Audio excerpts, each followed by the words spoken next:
Automatic transmission, yan, chill lang. Automatic. Pagdating sa manual, siya. O, pakarate ka talaga. Karate. Ganito lang pala magpintura ng sasakyan. Kung alam ko lang na ganito, sana nakatipid pa ako.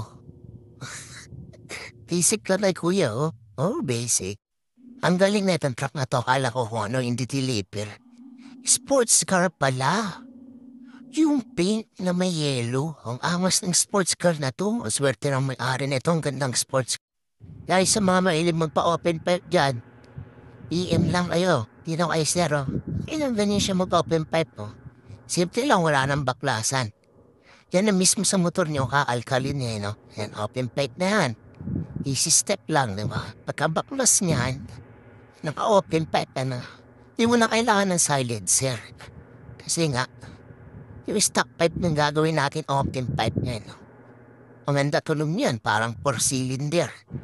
Brum, brum, brum. O, inaataan niya na, sir. Naka-open pipe na siya. Yung umorder ka ng tent, kaso walang rider, kaya nagsalo na lang siya papunta sa'yo. Yung umorder ka ng tent, kaso walang rider, kaya nagsalo na lang siya papunta sa'yo. Yung inutusan pa ng nanay mo. Tapos hindi ka na marunong magmotor. Kaya yun yung ginamit mo.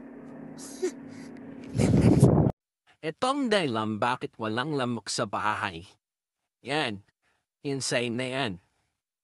Pag meron kayong ganyan kahit buksan niyo yung bintana, hindi sila papasok. Kasi nga, bawal ang lamok. Yan, pag nakita nila yan sa na yan, o sticker na yan, hindi na sila papasok sa loob ng bahay niyo. Kaya, naglagay din ako dito sa kapila para makita agad nila na bawal sila dito sa loob ng bahay. Bawal ang lamok. Yan. Yan, di ba?